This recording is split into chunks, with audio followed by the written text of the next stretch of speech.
Jaga kondusivitas ruangan.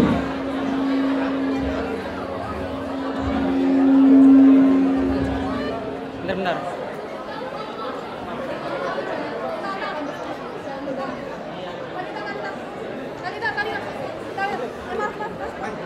Siapin tulis satu buat kakak.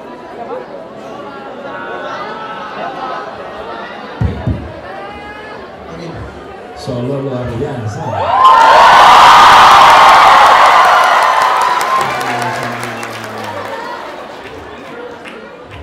Tapi banyak di luar nggak bisa masuk ya? Iya.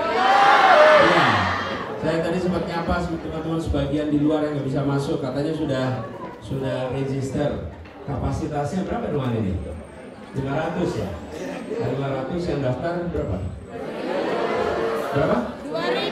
2.500. Masya Allah, memang dahsyat semuanya. Terima kasih sudah menyempatkan datang. Yuk silakan Pak Moderator, mulai. Baik teman-teman, sesuai dengan apa yang kita rencanakan tadi ya teman-teman semuanya, bahwa ada satu dari teman-teman yang berkesempatan untuk maju ke depan, kemudian menyampaikan harapan Pak Anies untuk kedepannya. Siap? Siap? Silakan, siapa satu yang akan maju ke depan? Siapa? Tadi dari sini yang pertama, silakan. Silakan maju ke depan.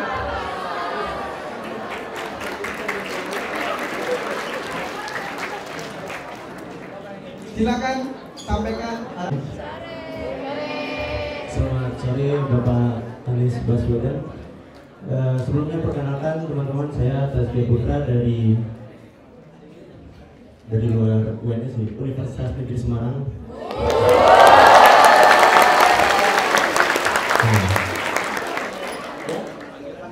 Panggilannya Kia. Iya.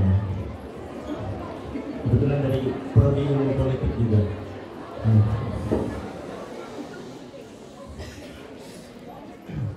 Mungkin ini harapan untuk kita semua ya. Visi untuk Pak Anies juga.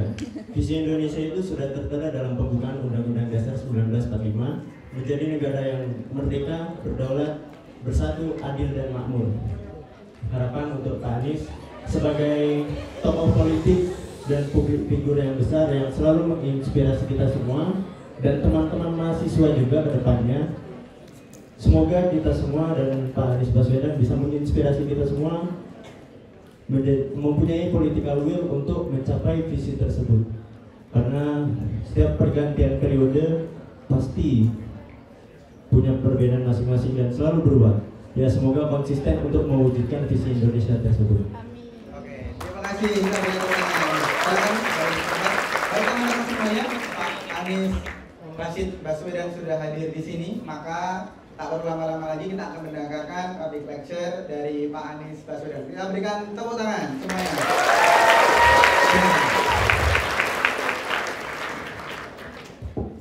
Terima kasih Bung Moderator, Pak Sofwan Mujahid. Sofwan Mujahid ini jadi ketua Presiden BEM UNS tahun 2022. Tidak mengikuti perpanjangan.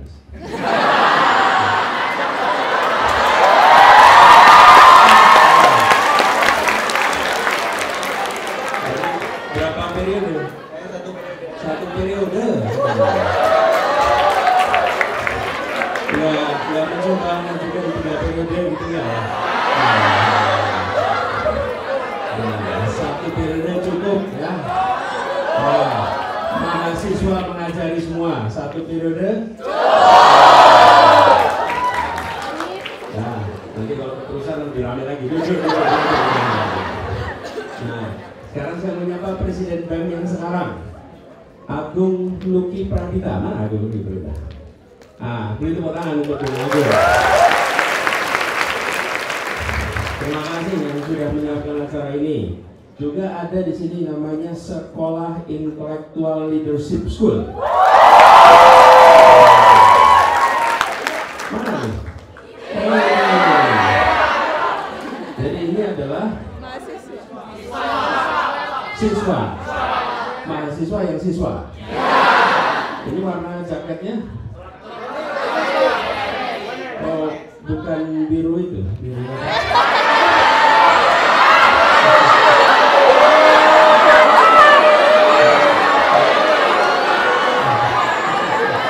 Bukan. Saya belum nyebut biru apa kok udah bukan. Mana nih? Kepala sekolahnya mana? Kailani Rizky Pratama mana? Juga yang membantu acara ini Pak dosen nih, mana Pak Dr. Lukman Hakim Hasan. Nah, coba Lukman, beri tepuk tangan Pak Lukman. Nah, ini yang bantu di belakang layar nih Pak Ruby, di depan layar juga jadi sekarang Pak Ruby. Terus seluruh mahasiswa Universitas 11 Maret. Terima kasih semua. Alhamdulillah semua dan seluruhnya yang hadir peserta apa nih jadi namanya nih? ILS Open Class. Ya. Alhamdulillah senang sekali bisa kembali ke UNS dan teman-teman yang antusiasme yang luar biasa. Tanda apa ini? Tanda anak muda semangat belajar. Betul ya? Anak muda apalagi belajar leadership karena di sini namanya adalah apa? Intellectual Leadership School. Oke, siapa yang ikut Intellectual Leadership School di sini? Oke, apa itu Intellectual Leadership itu? Apa? Yuk, salah satu, acungkan tangan. Boleh nih, Anda. Apa?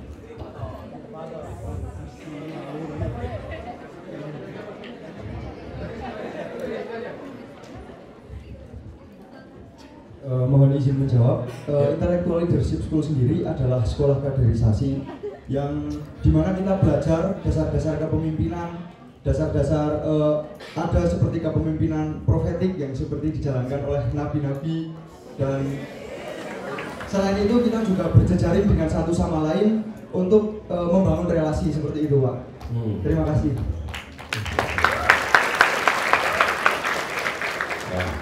Jadi ini kepemimpinan yang memiliki sifat apa tadi? Profetik, sifat kenabian. Ini cita-cita mulia para peserta ini. Insya Allah nanti Anda punya bekal. Yang lain yang tidak pakai jaket dengan peserta siswa. Oh tapi bukan ya, coba terbuka untuk semuanya ya.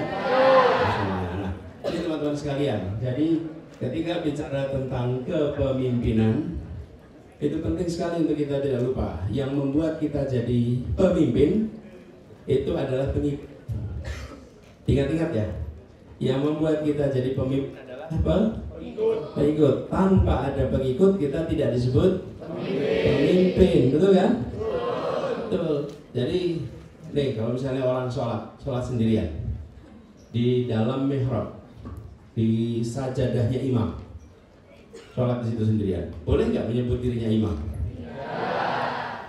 Kecuali ada makmum. Jadi yang membuat seseorang disebut imam bila ada makmum. Nah ini jangan dilupakan. Ini dasar-dasar kepemimpinan.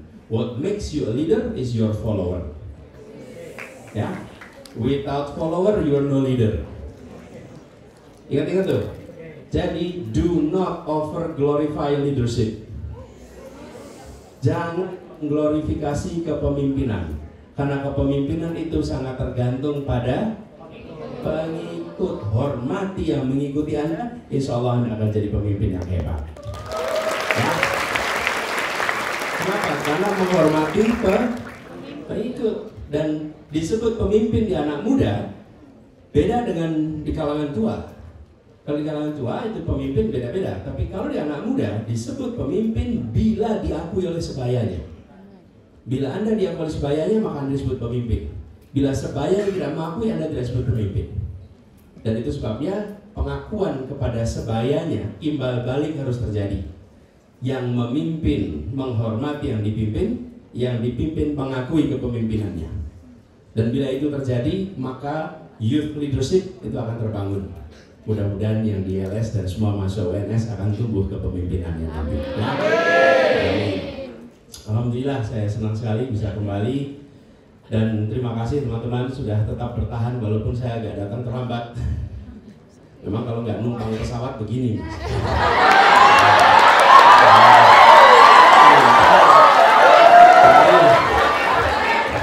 Jadwalnya belum diatur. Sampai nyebut-nyebut ini rame lagi. Jadi saya tadi tiba begitu berat langsung ke sini, dan gini teman-teman, saya ingin kepada kita semua berdiskusi soal apa yang menjadi tantangan kita, peran strategis demokrasi konstruktif. Ini pemuda dalam bernegara. Dan teman-teman semua yang di sini disebut muda, apa yang membuat Anda disebut muda? Apa? Idealisme. Apalagi usia. Itu. Apa yang membuat Anda disebut muda? Umur di bawah. Ada yang bawah di sini. Apa lagi? Anda apa? Bangun aja langsung. Maaf. Apa yang membuat Anda disebut muda? Langsung. Oh ya. Bismillahirrahmanirrahim. Assalamualaikum warahmatullahi wabarakatuh. Selamat sore Bapak Anies Baswedan.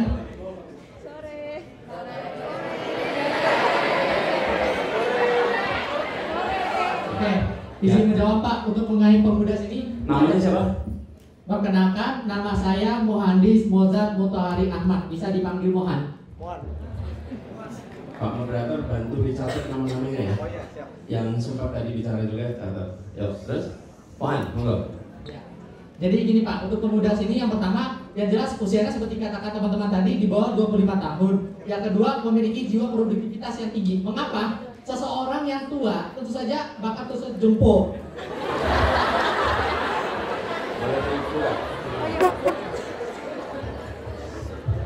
Terus?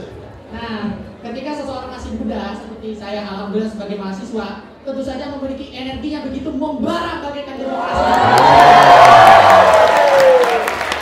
Jadi disebut muda bila di bawah 25 dan bila membara.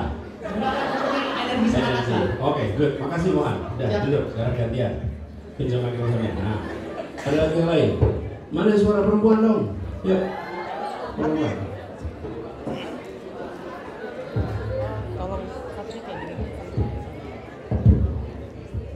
Terima kasih Pak atas kesempatannya. Menurut saya muda itu jiwa, karena tidak terpaku oleh umur. Karena di sekitar saya bisa menemui orang yang usia sudah tua tapi jiwanya tetap muda, gitu Pak. Saya namanya Anya. Anya. Oke. Makasih Anya. Jadi kalau menurut Anya disebut muda jika jiwanya muda. Ada lagi yang lain? Mana? Yuk.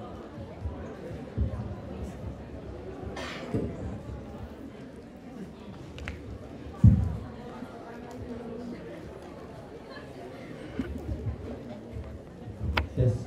Yang keras. Menurut saya, ini 26 tahun nggak sama kayak yang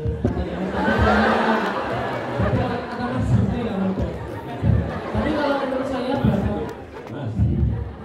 Oh iya, saya Fendi Pak. Kalau menurut saya berapapun angka usianya, muda adalah bagaimana kondisi kita memikirkan besok dan besok seterusnya. Tidak mungkin tidak terus seperti kemarin. Itu sih. Itu muda. Namanya siapa? Namanya siapa? Effendi. Ya, oke. Jadi teman-teman sekalian udah jawab. Beri tepuk tangan dong yang jawab tadi. Jadi disebut muda tua, kalau saya boleh usul, definisi itu boleh banyak. Karena itu kalau teman-teman nulis paper nih, ketika ketemu sesuatu yang perlu dirumuskan, Anda buat definisinya dulu, supaya tidak berbeda pendapat dengan pembacanya. Dan definisi itu boleh disusun sesuai dengan kesimpulan Anda sendiri. Kalau saya simpulkan sendiri soal anak muda, seseorang itu disebut muda bila yang dibicarakan adalah masa depannya. Seseorang disebut tua bila yang dibicarakan adalah masa lalunya. Lalu seseorang yang membicarakan masa lalu terus, dia disebut tua. Yang kalau orang membicarakan masa depan, ini seperti kata Effendi tadi, kalau yang dibicarakan adalah masa depan, maka dia masih muda. Jadi kalau ketemu orang, hitungan tahun biologisnya 70, hitungan tahun biologisnya 70, tapi yang dibicarakan masa depan terus, maka dia menurut definisi ini adalah masih muda. Tapi kalau ada orang umurnya 30 tahun, tapi yang dibicarakan masa lalunya terus, maka dia sudah tua. Yang berada di sini yang mana? Bicaranya mana? Masa depan, bicara masa depan masih muda. Karena itulah kalau saya mau definisikan muda tua bukan soal tahun, tapi muda tua adalah soal perspektifnya. Yang mana ke depan dia disebut muda, yang melihatnya ke belakang disebut tua. Jadi kalau lihat ada orang pidato, mulai dengan kalimat begini. Dulu, nah itu kata-kata tua. Jadi kalau Anda mulai ngomong sesuatu jangan dimulai dengan dulu, ini nggak masalah. Ini mulai tua. Tapi bicaranya dengan masa kini dan masa. Nah, jadi bicara tentang peran demokratis, peran strategis dalam demokrasi konstruktif pemuda dalam bernegara, maka kita melihatnya ke depan. Karena saya mau tanya nih, demokratis. Bagaimana Anda mendefinisikan demokrasi? Demokrasi itu menurut studi ada lebih dari 560 definisi tentang demokrasi. Jadi mau definisi mana yang dipakai banyak sekali. Kalau saya tanya nih, kalau menurut teman-teman di Solo, definisi demokrasi ini apa? Yuk, boleh turun tangan. Apa definisi demokrasi? Bentar, ini yang sini sudah, sana sudah, saya coba mengusung suasana. Geser ya. Enggak ngusur sini, cuma lewat aja. Yuk, ini langsung pakai nama kedua kacamata. Yuk, berdiri aja. Boleh.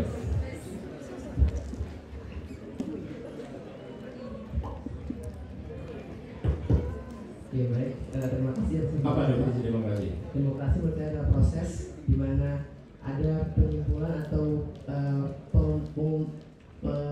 penyimpulan terhadap suara-suara atau aspirasi yang terjadi, kayak biasanya untuk mencari tujuan secara bersama-sama. Untuk musyawarah atau demokrasi? Demokrasi tadi juga ada musyawarah. Namanya siapa? Yusuf. Terima kasih Yusuf. Yuk, kasih tepuk tangan buat Yusuf.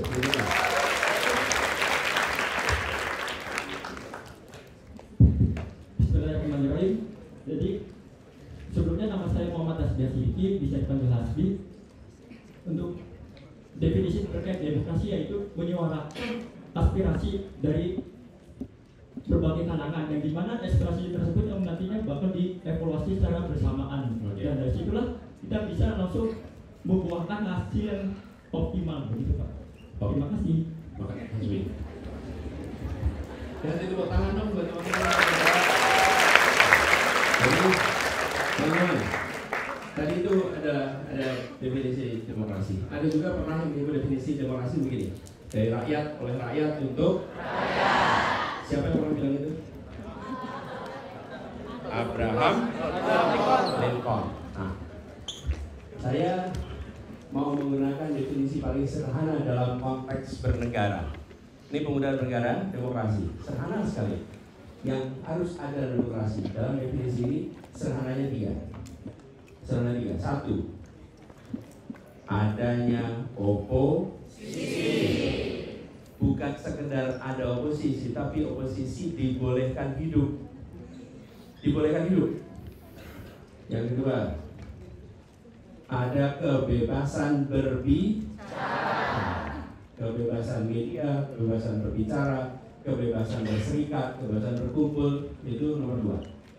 Yang ketiga, adanya perimbangan kekuasaan, balance of power, biasanya disebut dengan pembagian eksekutif, legislatif. Kalau 3 ini ada, maka minimum ada demokrasi. Tapi kalau pemerintahan semuanya dimasukkan dan tidak ada oposisi, berarti demokrasi tanda-tanda menurun. Yang kedua, bila ada ancaman kebebasan berbicara, maka demokrasi menurun. Apalagi bila ada eksekutifisasi badan-badan lain, misalnya begini, DPR berubah jadi Kementerian DPR, karena DPR rasa kementerian. Kenapa rasa kementerian? Karena dikendalikan oleh eksekutif. Kemudian judikatif, jadi Kementerian Mahkamah atau Pengadilan. Itu ketika yudikatif dikendalikan oleh eksekutif. Itu namanya eksekutifisasi legislatif, eksekutifisasi yudikatif. Nah, dengan definisi itu, di Indonesia kira-kira di mana sekarang? Ini pertanyaan nih, dipikirin ya, kalau saya jawab sekarang ya. Tapi saya ingin sampaikan teman-teman, ketika kita ini berpikir deduktif, deduktif itu artinya apa? Kita tahu konsepnya, A, B, C, ini konsepnya. Lalu kita lihat bagaimana kondisinya, lalu konsep 3 itu dicocokkan dengan kondisi kenyataan, itu deduktif. Dan itu yang kita coba lihat tadi. Kemudian kita juga ada tanda-tanda di berbagai negara, termasuk Indonesia. Kita sering merasakan demokrasi mengalami penurunan. Demokrasi penurunan. Penurunan itu ada yang menyebut sebagai tanda-tanda kematian demokrasi. Itu ada 3 juga. Boleh catat 3 nya. 1. Demokrasi itu menurun bila nomor 1. Apa? Yang tadi dibalik gitu. Ini nomor 1. Bila hakim dikendalikan oleh penguasa, wasit dikendalikan penguasa, penyelenggara pemilu dikendalikan penguasa. Jadi istilahnya referee dikendalikan penguasa. Referee itu siapa? Penyelenggara pemilu, penegak hukum. Itu nomor 1. Yang kedua, bila lawan ditiadakan, nggak usah ikut pilkada. Lawan ditiadakan. Nomor 3, bila aturan main diubah. Itu tanda-tanda matinya demokrasi. Jadi teman-teman sekalian, ini kan bawa HP kan? Boleh Google nanti how democracy dies. How democracy itu sebuah buku. Kita akan lihat di situ. Sempatkan untuk lihat buku itu. Bagi teman-teman muda yang ingin berperan strategis dalam demokrasi, harus tahu ini.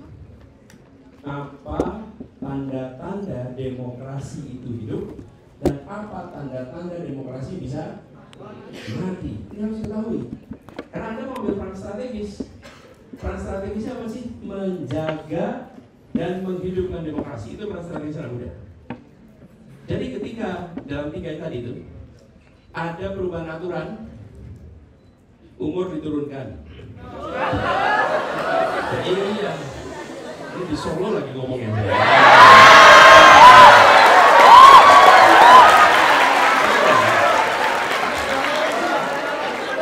Dijaga nanti.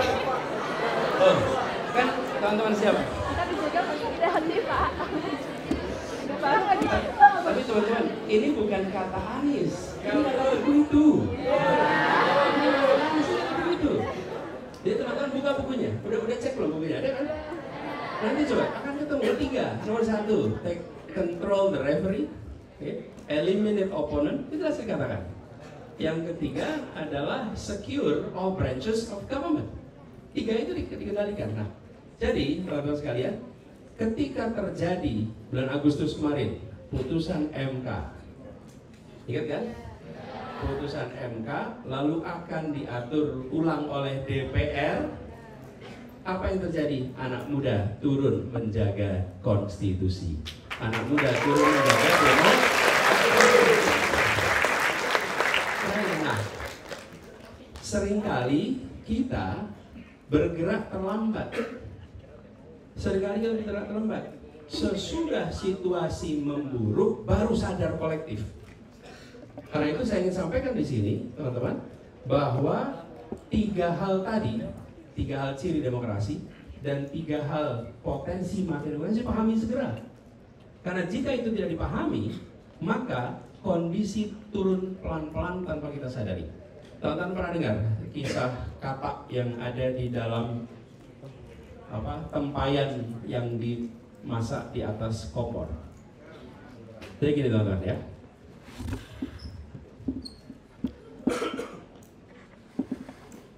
Ada panci berisi air, airnya air dingin kayak biasa, taruh di atas kompor, tidak usah dinyalakan, masih suhu biasa.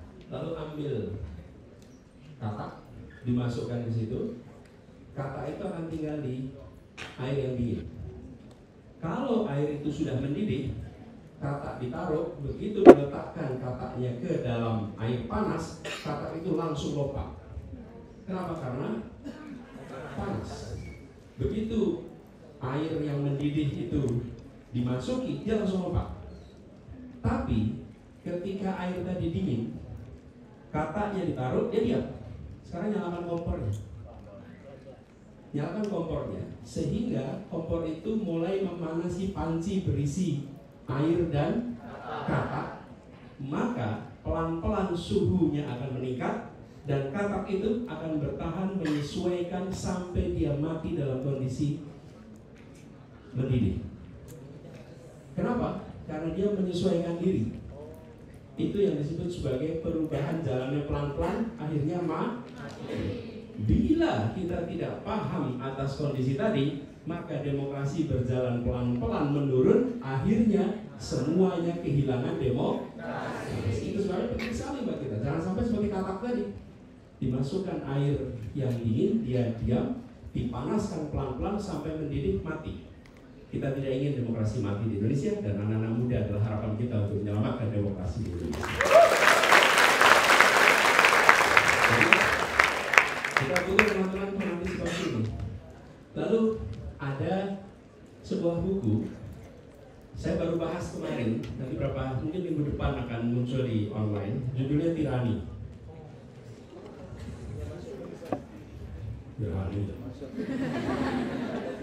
Judulnya Tirani. Ada 20 tanda-tanda tirani. Dan saya harap teman-teman kalau boleh, yang apalagi ikut sekolah, Anda cari buku itu. Dan harus paham apa tanda-tanda kemunculan tirani. Karena demokrasi berhasil memilih orang secara demokratis, tapi belum tentu menjamin proses pemerintahannya berjalan demokratis. Itu sebabnya kita harus paham dengan tanda-tanda itu. Nah, anak-anak muda hari ini punya peran yang luar biasa. Boleh dibantu korek ini?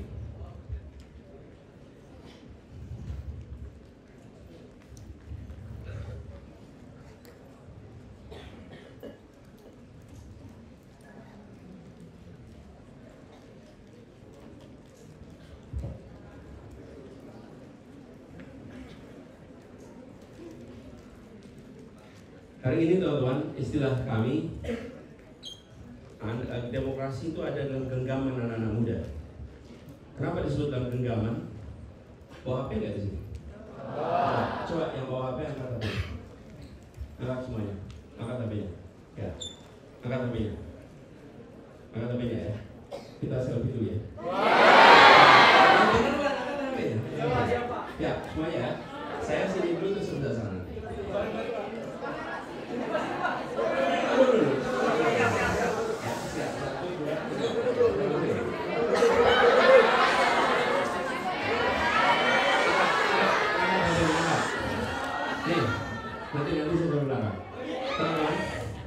Anda menggenggam alat yang bisa menjadi penyuara demokrasi dan kekuatan demokrasi amat dasar dan bersatu.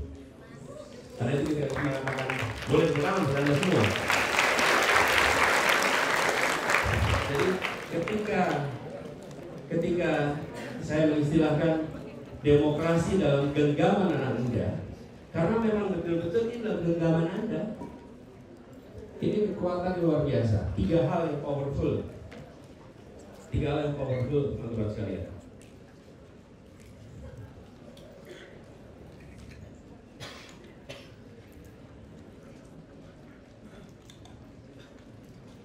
Bentar. Ini sinyalnya rebutan sama yang sinyalnya. Ya, nah. Jadi 3, 1 adalah anak muda, 2 platform digital, dan 2 itu menghasilkan yang ketiga, namanya demokrasi, era baru demokrasi, karena semua bisa ikut berpartisipasi dalam proses ini. Nah, ini dapat juga. Ini.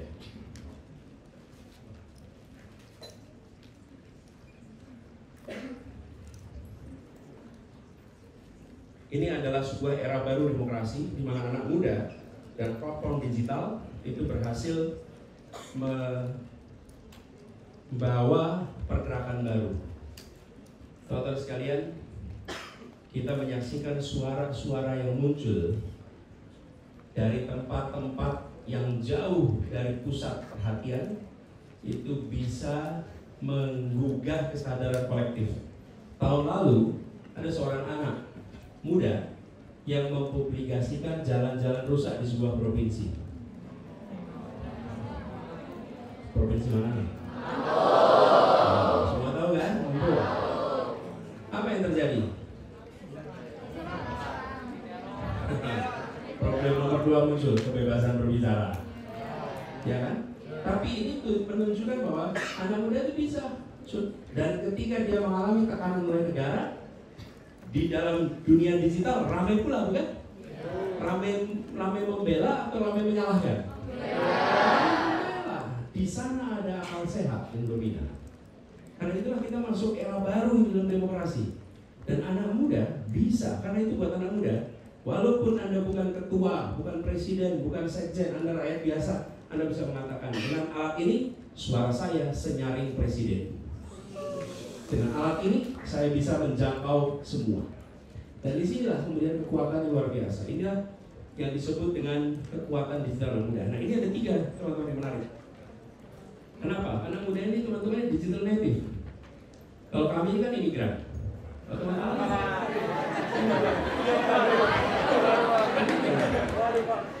Imigran di dunia digital. Kalau Anda itu native di dunia digital, Anda tumbuh besar di digital. Cuma dunia pendidikan kita punya masalah soal ini. Dan saya bilang kampus-kampus kita, sekolah-sekolah kita, anaknya abad 21, guru dan dosennya abad 20, kampus dan kelasnya abad 19. Coba aja Anda lihat ruang kelas sekarang dengan ruang kelas 1800 masih sama. Betul nggak? SD sekarang sama SD 1800 masih sama. Bentuknya begitu. Ini 3 abad di satu tempat nih. Yang kedua, kenapa tertarik di digital? Karena peduli pada isu sosial. Ini seluruh dunia fenomena yang terjadi. Ekonomi, kesejahteraan sosial, perubahan iklim, ini tema yang banyak diambil. Lalu yang ketiga, anak muda tanpa sadar sering menyebabkan kekecewaan pada generasi tuanya. Iya, benar. Kenapa kecewa? Gak becus, feodal, tunggu dana tua coba. Ini teman-teman, seringkali teman-teman anak muda sering merasakan begini. Problem ini saya hadapi karena kekeliruan kebijakan yang dilakukan oleh generasi sebelumnya. Sering nggak begitu? Nah, itu yang muncul. Kemudian muncul dalam bentuk aktivisme. Dan ini adalah gerakan yang menurut saya normal.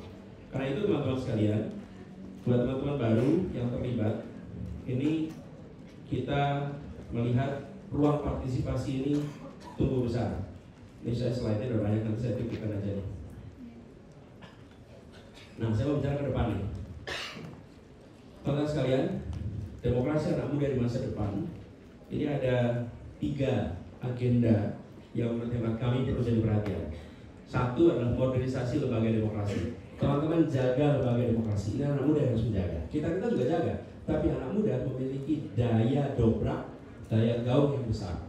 Yang kedua, tema-tema besar seperti perubahan iklim, keadilan sosial ini akan menjadi tema-tema yang makin hari makin meningkat concern kita. Teman-teman, ketimpangan antar negara mengalami penyempitan, makin tipis, beda satu negara-negara lain. Tapi ketimpangan dalam negara melebar. Indonesia sudah masuk G20, nomor 16 sekarang di dalam G20. Jadi kita masuk 20 negara terbesar. Tapi ketimpangan antara Jakarta dengan daerah-daerah lain makin jauh. Ini PR tersendiri, teman-teman. Disparities, istilahnya disparities, ketimpangan antar negara menyempit, tapi disparities within country, dalam country melebar. Nah, teman-teman harus membaca tren ini dan menyuarakan ini, karena ini akan menjadi problem struktural ke depan kalau tidak diselesaikan cepat. Lalu yang ketiga adalah pengembangan model baru partisipasi warga dengan memadukan pendekatan digital dan tradisional. Ini kita sering menyaksikan kemarin di peristiwa Agustus darurat apa? Peringatan darurat demokrasi ya.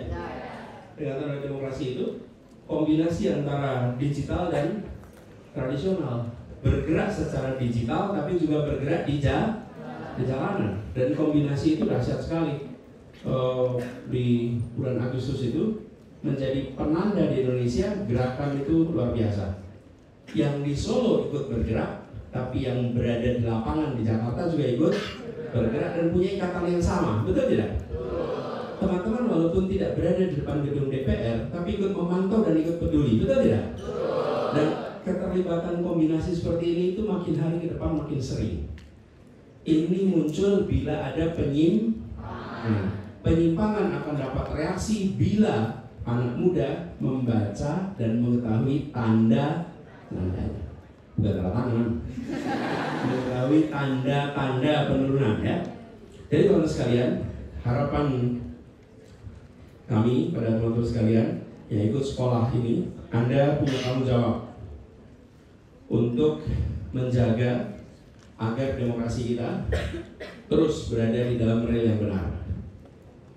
Walaupun proses pemilu sudah selesai, tapi menjaga demokrasi bukan hanya pada masa pemilu, tapi juga pasca pemilu, ini yang penting. Jadi teman-teman sekalian, itulah sebabnya saya melihat kehadiran teman-teman di sini yang jumlahnya banyak ini membuat saya makin optimis bahwa di Solo masih banyak orang-orang yang peduli pertahankan demokrasi. Ya. Jadi kalau ada 1-2 yang kurang demokratis, itu tidak mewakili aspirasi yang ada di sini. Betul ya? Oke. Dan teman-teman sekalian, saya akhiri di sini bagian saya bicaranya. Sekarang gantian, teman-teman ungkapkan pandangan, pikiran, dan kita nanti diskusi lebih jauh. Silakan Pak Moderator untuk pimpin. Silakan. Baik, terima kasih Pak Anies atas penyampaian ilmu yang luar biasa. Kita berikan tepuk tangan sekali lagi. Baik, tentunya selanjutnya akan kita berikan kesempatan buat teman-teman semuanya untuk menyampaikan pertanyaan ya. Nanti silahkan sebentar. Nanti silahkan sampaikan nama, kemudian langsung pertanyaannya ya teman-teman semuanya. Baik, silakan angkat tangan. Ini yang batik merah.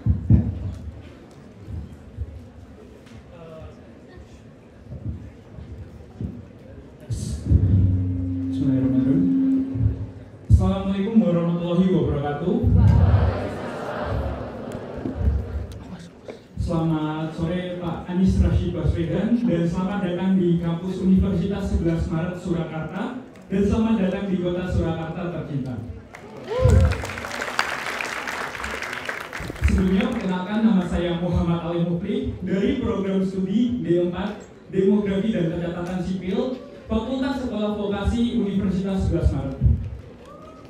Jadi begini Bapak, seperti yang sering Bapak sampaikan, dalam suatu pemerintahan, peran oposisi merupakan peran yang penting dalam mengevaluasi suatu pemerintahan.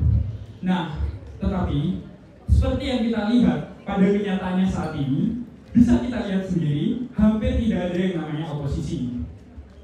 Kemudian saya sedikit mengutip dari Tim Kemenangan Nasional Presiden dan Wakil Presiden terpilih.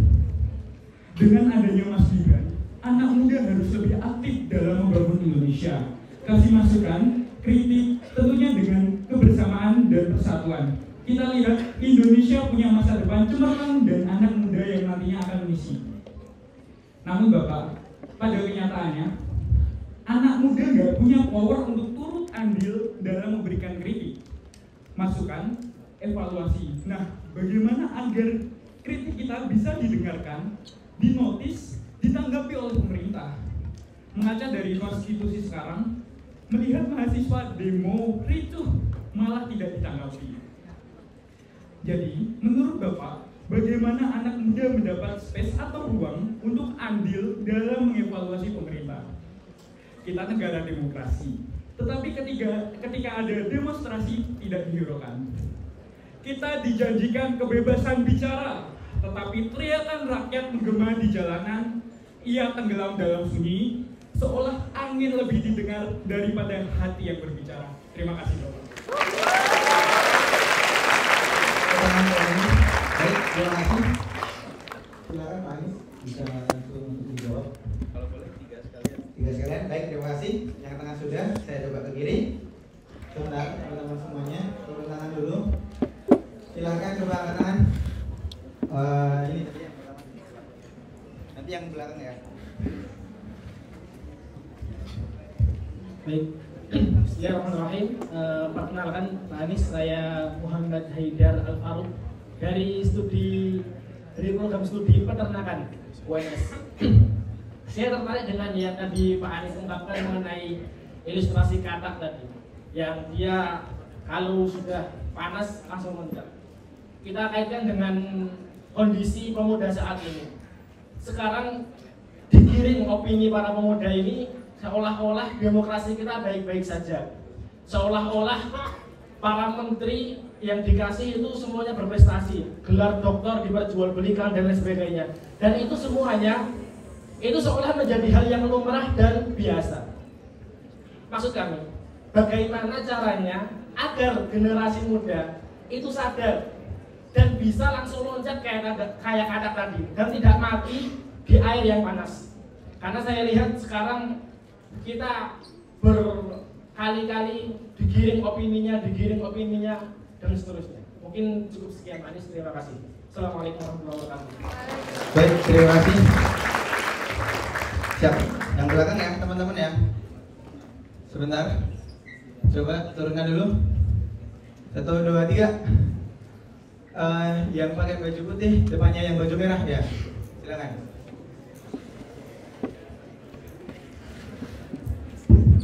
Selamat sore Bapak, nama saya Isna Syamila dari program studi kedokteran. Panggilannya? Isna Pak. Yes.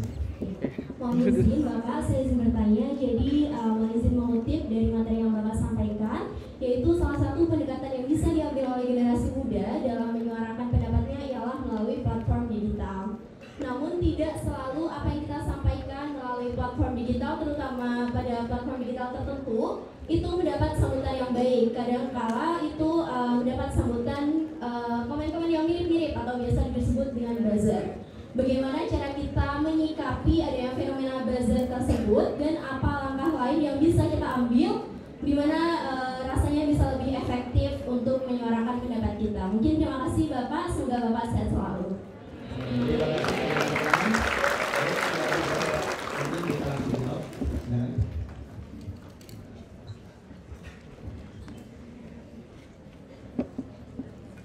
Saya mengalami soal buzzer ini. Bertahun-tahun gitu, bertahun-tahun buzzer ini. Dan sejak saya bertugas di Jakarta dulu itu, dan ternyata buzzer itu diternak ya. Artinya memang sudah menjadi mesin gitu, mesin pencipta banyak sekali yang takut di situ. Nah, pertanyaan saya jawab terakhir dulu nih, Isna, nanti saya berangkat ke yang awal. Jadi fenomena ini itu dilawan itu dengan gerakan organik, karena buzzer ini hidup dengan dukungan finansial. Mereka menjadi akun-akun yang menjalankan misi atas titipan transaksi rupiah yang luar biasa. Kita tidak bisa melawan itu dengan menggunakan pendekatan yang sama. Mungkin melelahkan teman-teman, tapi dengan gerakan organik maka akan timbul perlawanan organik pula. Dan alhamdulillah kalau teman-teman lihat sekarang di X misalnya, maka gerakan organik sudah sering sekali berhasil mengalahkan apa yang dilakukan oleh para buzzer-buzzer itu semua. Betul tidak? Cuma harus sabar, harus telaten, dan harus punya endurance. Endurance itu apa? Endurance itu stamina, daya tahan. Jangan mudah patah dalam menghadapi mesin-mesin produksi kebohongan. Saya sering sekali merasakan ketika tugas di Jakarta berhadapan dengan pemutar balikan fakta luar biasa. Saya sering analogikan, mungkin Anda juga sering dengar. Ini kan secangkir air putih, segelas air putih. Tapi kalau ada buzzer, jumlahnya 10 yang mengatakan ini air keras, terus-menerus mengatakan ini adalah air keras, terciptalah opini bahwa ini adalah air keras. Dan itu yang sering terjadi. Bagaimana menjawabnya? Mengcounter. Welcome everyone. What is a glorious day for football. Foden, wonderfully taken goal. Dibuktikan. Gak ada tanda apa-apa, berarti air putih, bukan air keras. Itu cara menghadapi para buzzer kita dengan menggunakan gerakan organik.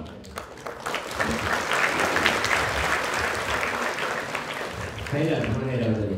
Bang Haidar. Digiring opini seakan demokrasi itu baik-baik saja. Karena itulah teman-teman sekalian, kita harus melakukan counter. Kalau buzzer-buzzer itu mengatakan semua berjalan seperti biasa normal, Anda tunjukkan bahwa tidak kok. Ini buktinya, teman-teman sekalian.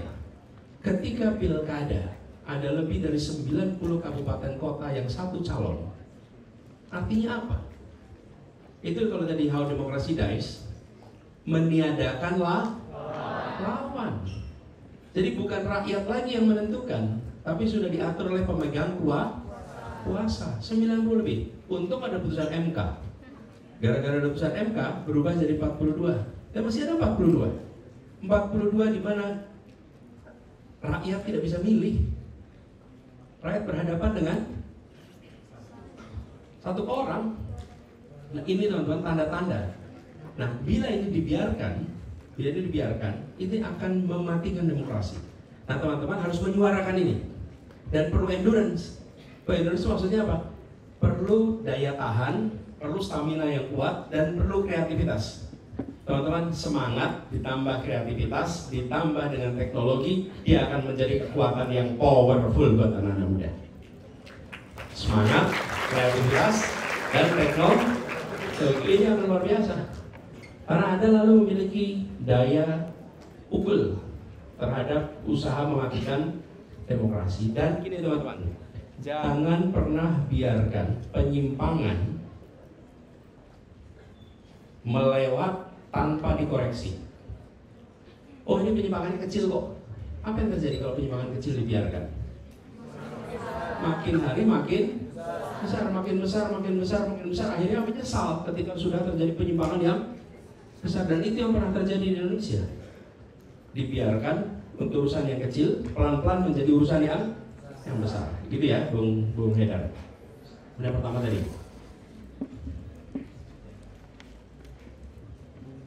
Ali. Oh Alfi. Alif. Alive.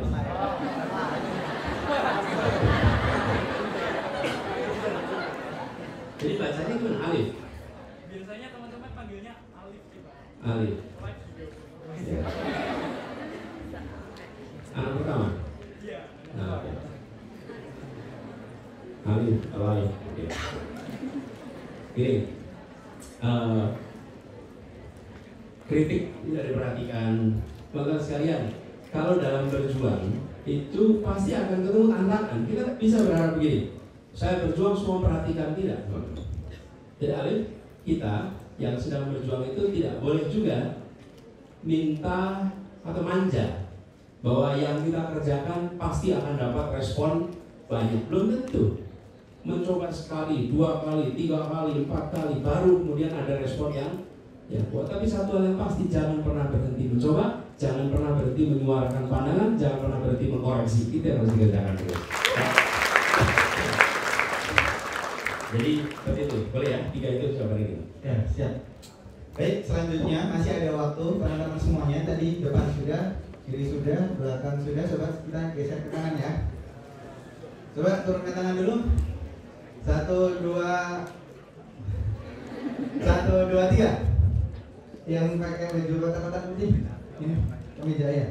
Ya, silakan. Panitia, baiknya.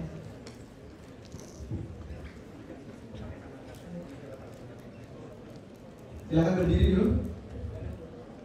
Sampaikan nama dan kemudian pertanyaan.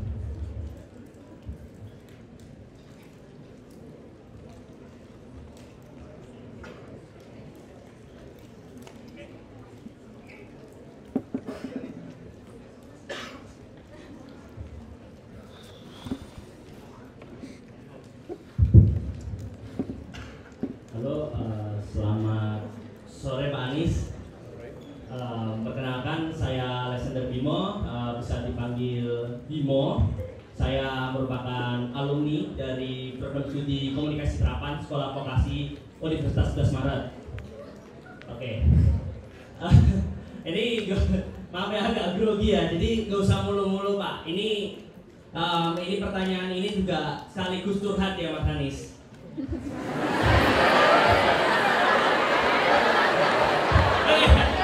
Jadi ini kan pasti ya. Oke.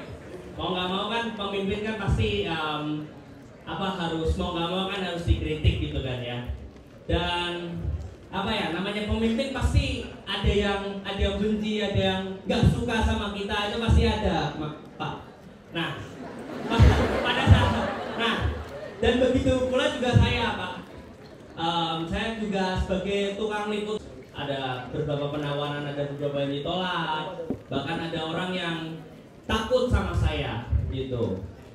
Nah, pertanyaannya nih Pak Anies, jadi kenapa, bagaimana caranya agar mungkin saya bisa mencoba membuktikan buat ke orang-orang itu, biar orang itu nggak takut sama saya. Karena kalau boleh jujur, saya terlalu kepikiran sama orang itu Pak.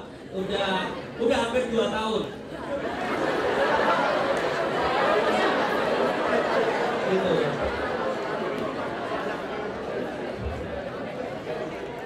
Ini persoalan publik atau private?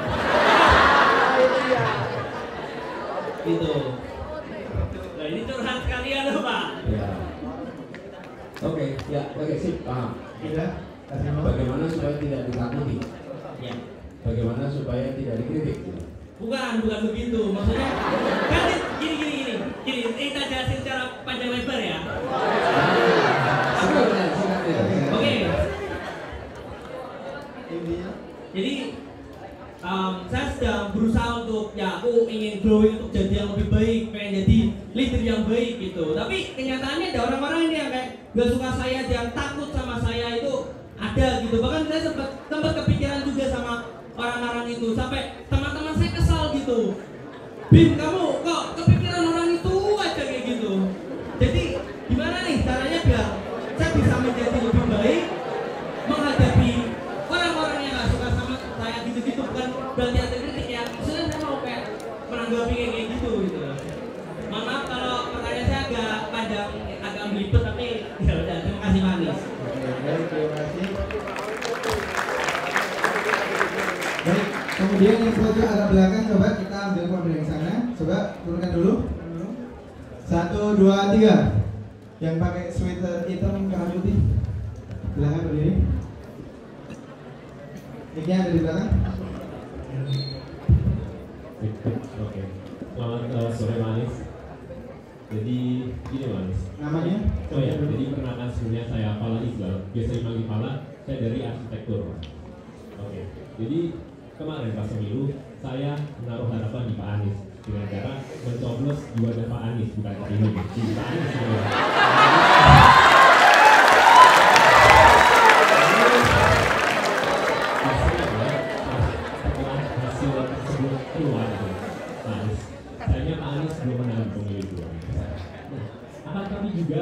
Ya kita tahu bahwa Pak Anies tetap menggaungkan perubahan. Dan padahal juga Pak Anies nggak ada kursi di pemerintahan. Dan saya tahu ada yang ngajak enggak gitu kan. Bagaimana Pak Anies tetap menggaungkan perubahan itu walaupun nggak ada jabatan, dan gimana optimisme dan juga mungkin adakah pesimisme dari Pak Anies soal perubahan itu sendiri? Itu ada Pak Anies. Satu lagi ya teman-teman ya. Sekarang karena sudah, sekarang kita pojok yang sebelah kiri saya. Sebentar ya, masih ada waktu nanti insya Allah. Turunkan. Oke, 1, 2, 3. Yang pakai baju ungu, kemeja ungu, silakan. Tunggu dulu mic-nya dari panitia, tolong sebutkan nama dan juga pertanyaannya.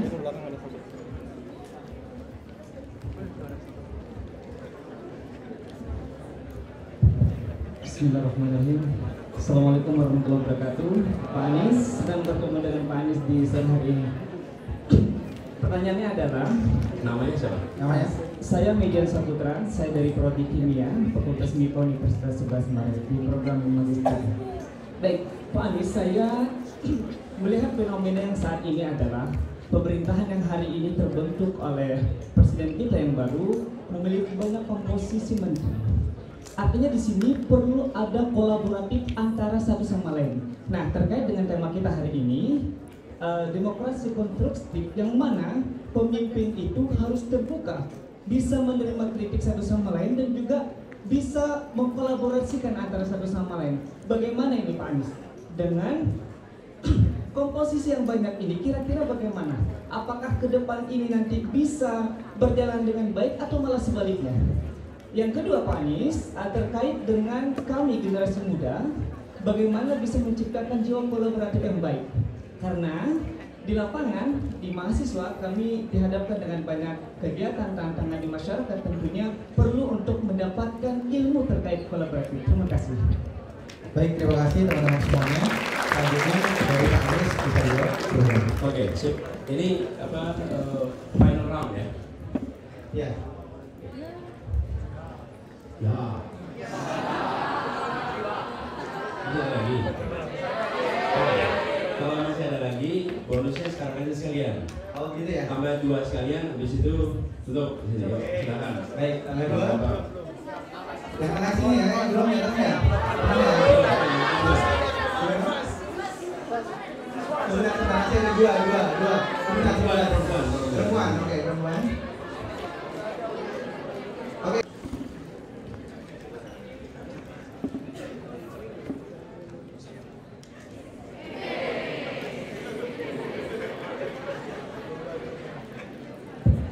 Oke, terima kasih kesempatannya. Nama saya Intan Sugianto. Saya sendiri presiden dari NGO independen yang bergerak di bidang feminisme interseksional. Jadi di NGO saya sendiri, NGO kami sudah bertahun-tahun melakukan digital activism gitu Pak, dan seringkali menghadapi digital attack juga. Beberapa kali banyak ada suspension di berbagai sosial media kita gitu.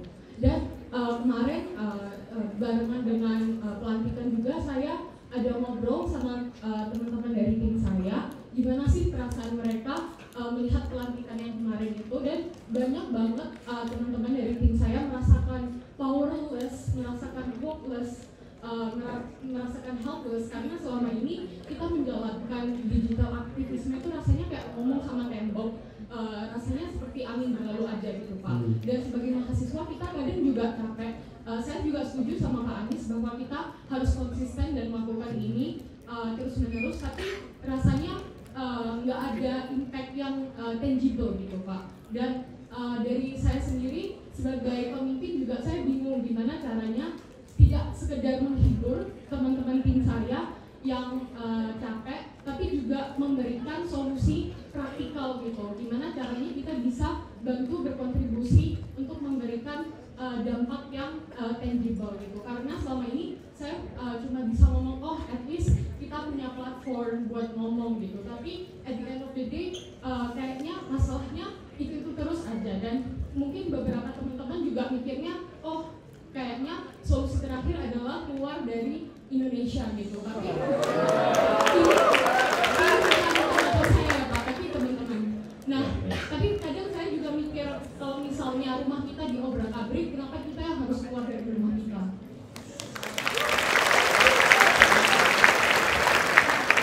Ini kan sebuah kata. Satu lagi ya teman-teman. Siswa. Oke, sebentar. 1, 2, 3. Siswa yang perempuan ada yang mau tanya nggak? Yang perempuan? Silakan.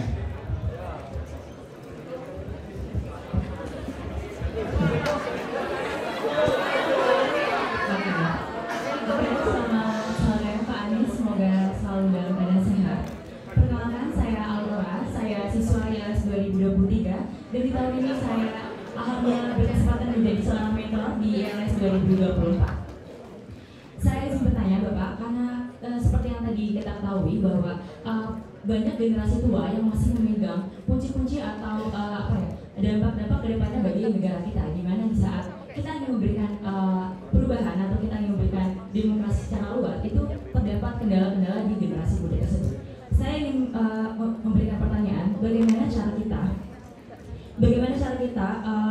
memberikan atau kita mencari tahu fasilitas untuk menyatukan kolaborasi antara generasi muda dan generasi tua.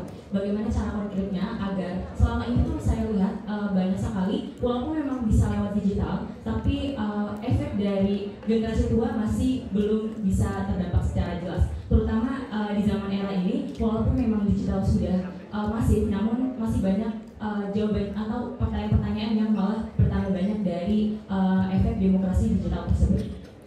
Semoga ditahan. Pertanyaannya tua dan muda bagaimana gitu dialog? Cara mengkolaborasikannya, mengkolaborasikannya dan memfasilitasinya. Baik, terima kasih banyak Pak Anies. Saya izin menyampaikan salam dari ibu saya dari Tangerang Selatan. Terima kasih.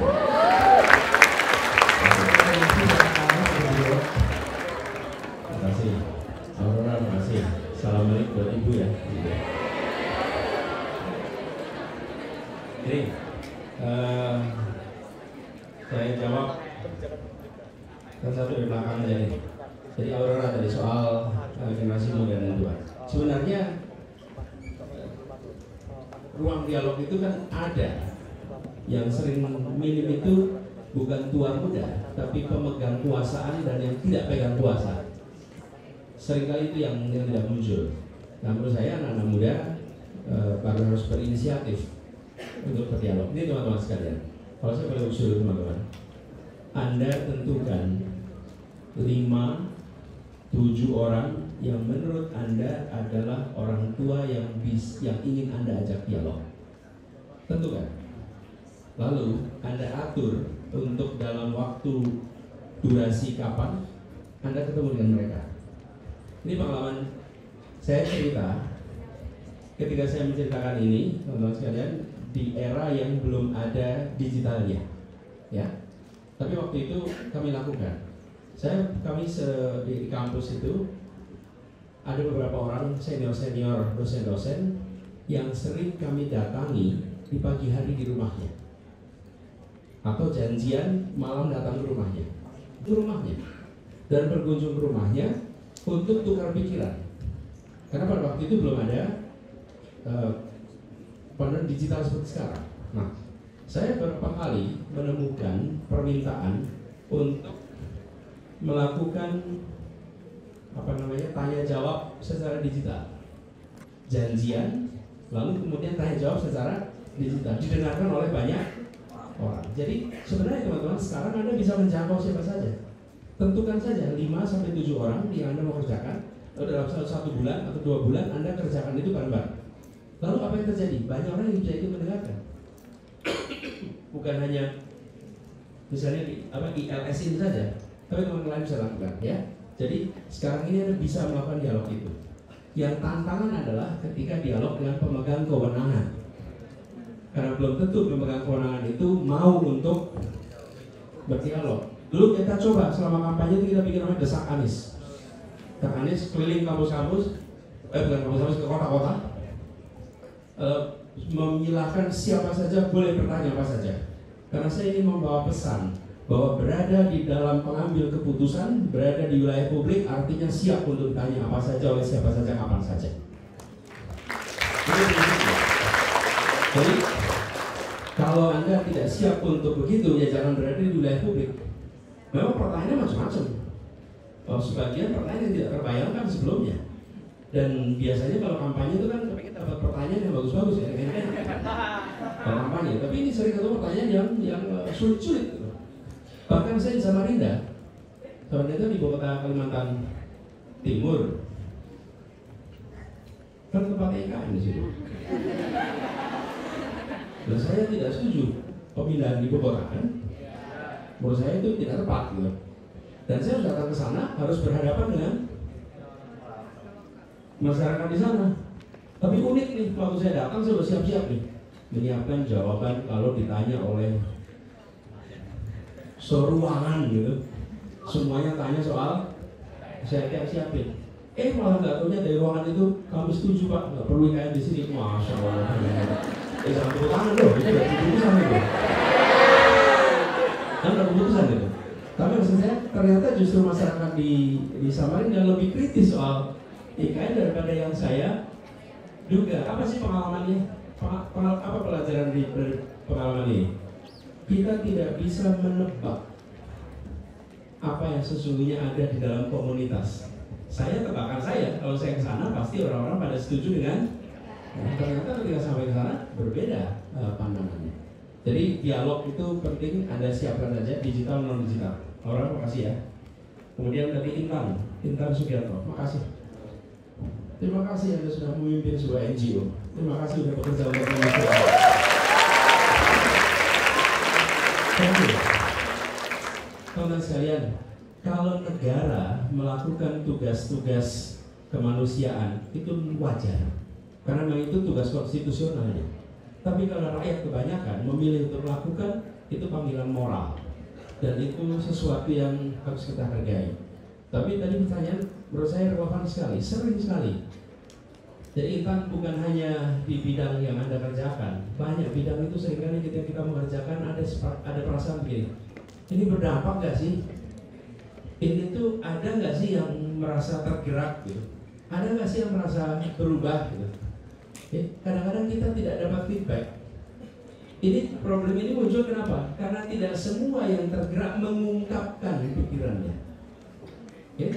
Tapi jangan underestimate tentang pesan-pesan yang Anda keluarkan melalui sosial media, melalui media konvensional, melalui dialog. Seringkali kita berhasil menyentuh pikiran-pikiran orang, mengubah tindakan orang, tetapi kita sendiri tidak lihat feedbacknya langsung. Tapi itulah perjuangan perubahan di masyarakat. Bila yang kita kerjakan benar, metode komunikasi yang benar, saya yakin itu berdampak. Hanya kita belum merasakan. Dan apalagi kalau kegiatannya itu punya skop kota, belum tentu kita merasakan langsung dampaknya. Tapi jangan berhenti, karena saya sering sekali mengalami di mana yang kita kerjakan itu diperhatikan, diingat, tapi baru pada event-event tertentu itu kita ketemu. Saya pengalaman pribadi ini, saya ini satu ketika ke sebuah kabupaten, ketemu dengan Pak Bupati di sini. Pak Bupati ngobrol, saya masih gubernur waktu itu. Pak Anies, saya ini paling enak Pak Anies kalau mau bikin acara, mau ada acara, ada besoknya mau ada sambutan. Lalu saya browsing, Pak Anies pernah sambutan nggak acara seperti ini? Saya lihat YouTube-nya, saya catat yang Bapak omongkan, saya ulang di pidato saya. Jadi misalnya saya hadir acara PKK, maka ada rekaman bisa bicara PKK. Jadi Pak Bupati ini kalau bicara PKK diambil bahan yang saya omongkan soal PKK. Nanti ketika saya bicara tentang habis panen padi, saya bicara di situ, diambil di situ. Nah, kita kan nggak pernah tahu itu bahwa materi yang kita sampaikan ternyata digunakan. Itu kebetulan saya tuh orangnya cerita. Nah, jadi teman-teman, bagi Anda yang membuat konten, Anda yang membuat kampanye lewat digital, jangan underestimate. Kalau Anda tidak dapat feedback, bukan berarti tidak diserap. Sebagian diserap, tapi kita belum tahu. Jadi kita jalan terus, maju terus, jaga semangat, jaga stamina, Anda akan bisa berdampak.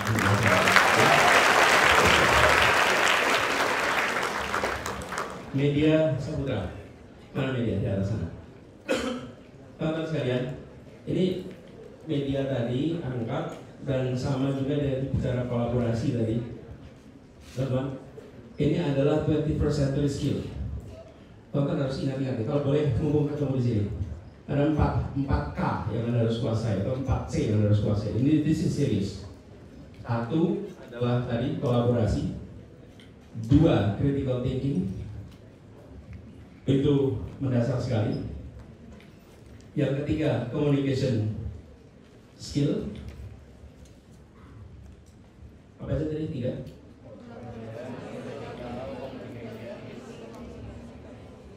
Dan creativity.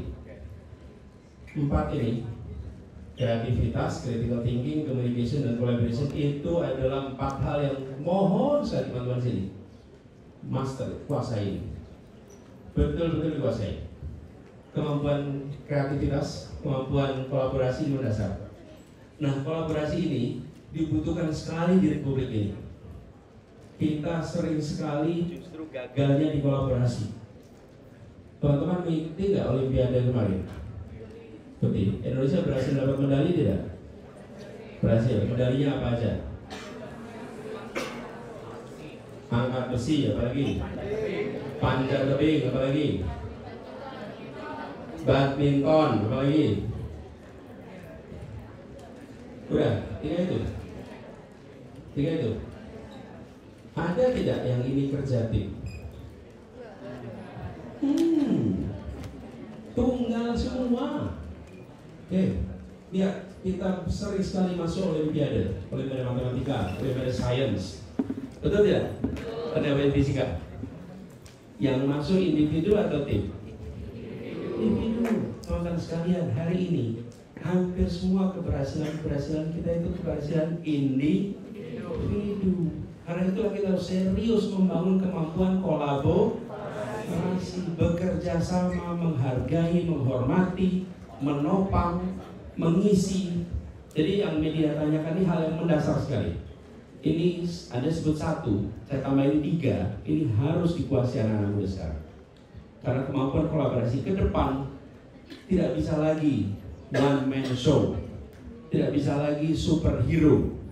Yang dibutuhkan adalah kayak Avengers tuh, multiple heroes, dan dikerjakan bersama-sama, kolaborasi. Jadi atas pertanyaan tadi, bangunnya kolaborasi,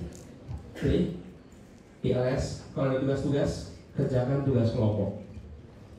Anda perhatikan di berbagai tempat di dunia, tidak lagi menggunakan raport pribadi, tapi menggunakan raport kolektif.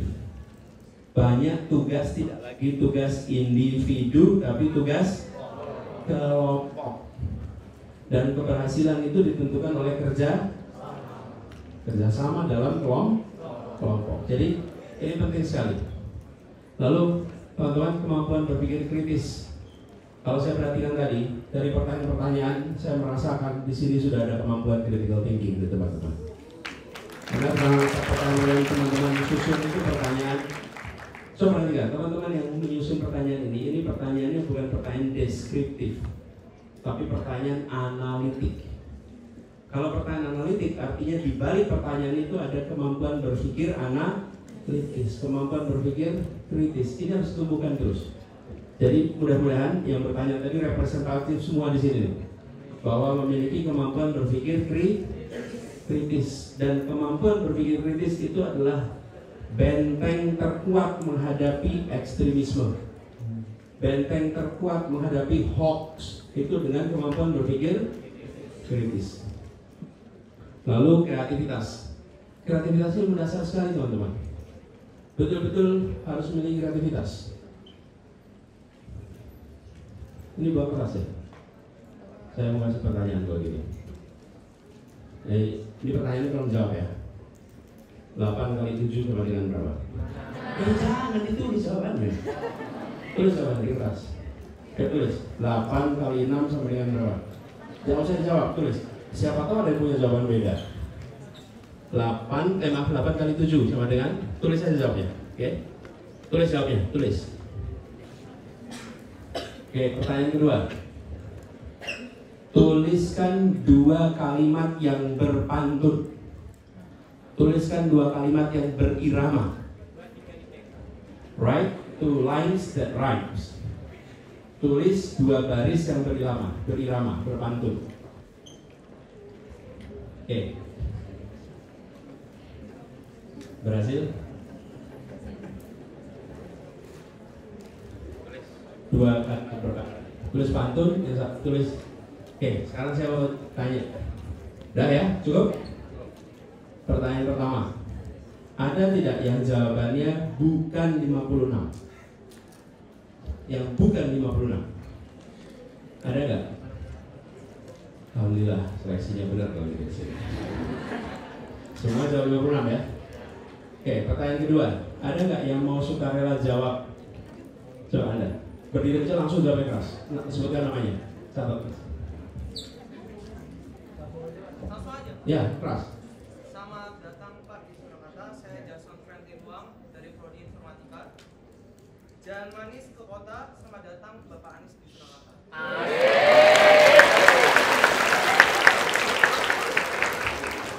Jalan manis di kota.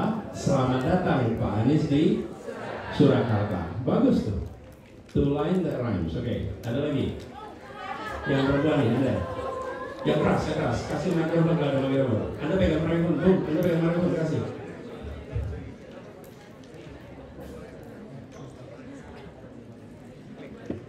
Ayo, yang bagian pegang mikrofon, standby kan mikrofonnya. Perkenalkan, saya Salma dari program psikologi. Ya, apa? Jalan-jalan di Lamongan, Pak Anies, ayo makan barengan.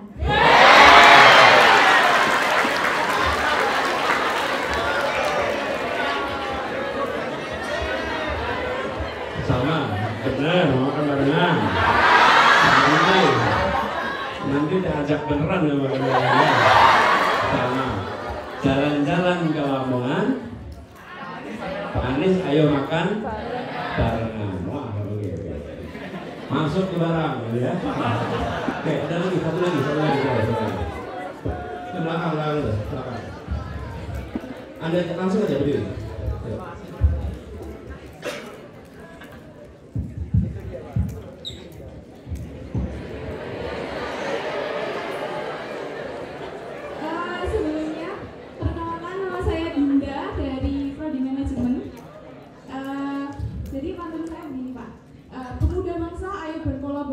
Bersama kita bangun demokrasi. Salam dari saya dari Lamongan. Ya, makasih. Dinda. Yang pertama tadi. Ini teman-teman sekalian.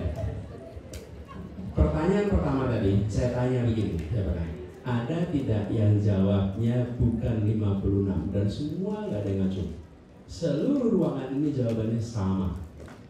Pertanyaan sekarang berikutnya, ada tidak yang pantunnya sama dengan Jensen, sama dengan Salma, sama dengan Dinda? Ada nggak yang sama? Pertanyaan pertama itu tidak membutuhkan kreativitas. Pertanyaan kedua adalah simbol kreativitas.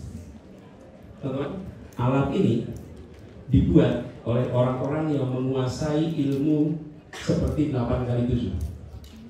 Tapi yang membuat isinya beredar dan berpengaruh adalah orang-orang yang bisa menjawab pertanyaan yang kedua. Jadi, bila Anda menguasai kemampuan yang pertama tadi, ditambah dengan kemampuan kreativitas, maka Anda akan menjadi powerful di masa depan.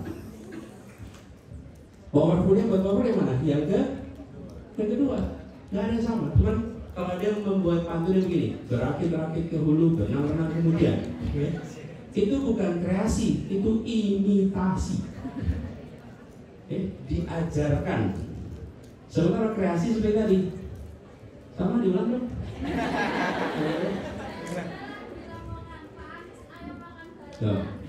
Jalan-jalan di Lamongan, Pak Anies ayo makan barengan. Itu kan otentik pikiran beliau sendiri kan, orang sebelahnya juga bisa niru, nggak ada niru. Dan ini teman-teman, yang kedua inilah yang harus dilatih. Jadi saya berharap teman-teman latihlah Anda untuk berpikir kreatif. Dan cara berpikir kreatif itu salah satunya sering bertanya yang tidak ditanyakan, sering bertanya yang tidak ditanyakan. Oke, Falah, bagaimana menggaungkan optimisme perubahan? Bu Falah, terima kasih udah nyoblos. Dan nyoblosnya eksplisit lagi, satu aja nyoblos ya. Mungkin gara-gara itu saya nggak ikut kemana-mana gitu kan. Tadi pertanyaannya kan, bagaimana menjaga? Saya bilang begini, saudara sekalian. Selama perjuangan kampanye kemarin, saya berkeliling ke berbagai wilayah Indonesia dan saya menemukan jutaan orang yang mengharapkan perubahan. Setiap jabat tangan tidak ada jabat tangan basa-basi. Setiap pelukan tidak ada pelukan basa-basi. Genggaman tangan itu sepenuh hati. Dan semua mengatakan Pak kami ingin perubahan. Karena itu saya merasakan 2023 sampai awal 2024 lebih sebagai perjalanan, bukan sekedar perjalanan kampanye. Bagi saya itu saya merasakan sebagai perjalanan spiritual. Karena menemukan begitu besar harapan dititipkan. Karena itu saya sampaikan dari sendiri, insya Allah saya akan terus berjuang dalam ikhtiar perubahan untuk Republik ini. Dan saya yakin di luar sana masih banyak luar saya ingin perubahan. Bahkan kalau pemilu kemarin dijalankan dengan cara yang benar, barangkali ceritanya berbeda, betul tidak? Tapi jangan berhenti dalam bekerja. Dan saya hormati putusan pengadilan. Walaupun kita tidak setuju dengan putusan pengadilan, saya katakan mari kita bernegara, kita hormati keputusannya. Bahkan kemarin pelantikan saya juga datang ke pelantikan itu, menghormati keputusan pengadilan. Karena kita ingin menunjukkan bahwa ya kita punya gagasan perubahan, tapi kita juga menghormati kehidupan bernegara. Nah sekarang teman-teman, ke depan kami berharap semua yang punya ide perubahan itu lakukan di tempat kita masing-masing. Jadi saya juga akan mengerjakan terus berbagai kegiatan, nanti saya akan cerita buat teman-teman sekalian. Tapi jaga optimisme itu. Dan yang namanya perjuangan, seringkali kita tidak tahu kapan akan mendapatkan keberhasilan. Tapi satu hal yang pasti, bahwa keberhasilan itu tidak akan diturunkan kalau kita tidak berusaha. Jadi usahanya jalan terus. Nanti biar sejarah akan mencatat. Jadi Bung Falah, Anda bidangnya arsitek, teruslah di dalam rute gagasan perubahan itu, termasuk di bidang Anda, bikin terobosan, dan insya Allah nanti kalau sudah selesai Anda bisa memberikan manfaat bagi masyarakat kebanyakan yang ada di Indonesia ini, ya. Gitu ya, Bung Falah. Terima kasih. Ani.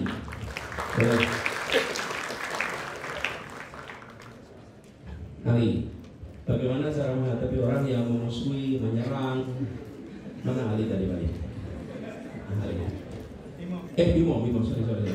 Oh saya catatnya kok jadi Ali di sini. Oh Bimo, sorry. Bagaimana yang menghadapi itu? Begini Tata. Tadi kan apa yang beliau sampaikan, mungkin pernah ada yang mengalami juga tidak? Dalam situasi ada saja orang yang selalu menunjukkan ketidaksukaan, betul tidak? Sirik, kemudian iri dan lain-lain. Teman-teman, kita tidak bisa mengendalikan dan mengatur perasaan orang lain. Kita tidak bisa mengatur pikiran orang lain. Betul tidak? Karena tidak bisa, ya nggak usah diusahakan.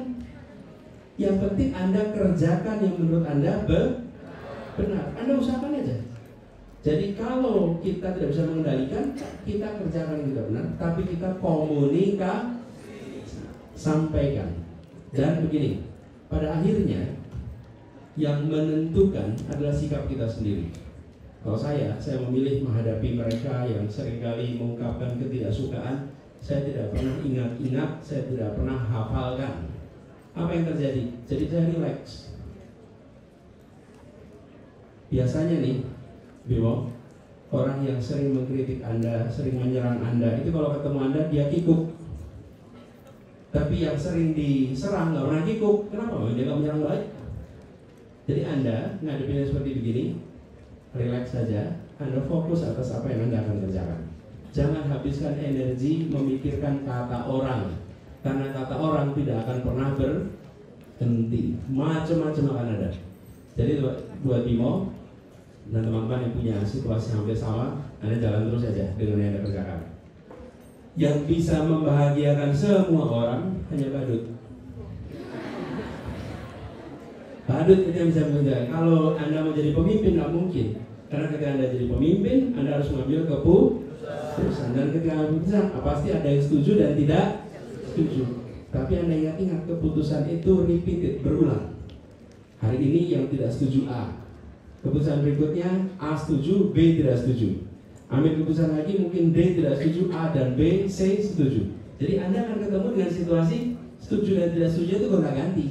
Relax saja. Nanti setelah Anda ambil 100 kali keputusan, orang juga akan relax menghadapi Anda. Tapi kalau sekali keputusan bingung, mundur lagi, bingung, mundur lagi, Anda akan repot. Gitu ya, Bimo ya. Insyaallah nanti Anda bisa jadi pemimpin yang baik ya. Alhamdulillah udah terjawab semua pertanyaannya. Anda menyimpulkan? Oke, gini teman-teman. Tolong orang lain satu saja. Berlihat. Teman sekalian, ini banyak tadi yang bertanya di sini.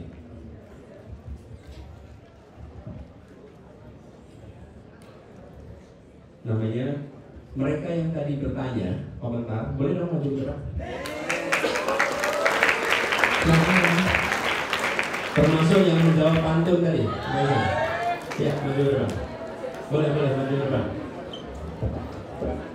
Ada Mas Ali, Mas Haidar, Kak Isma, dan penanya juga yang sudah maju. Silakan langsung. Langsung aja.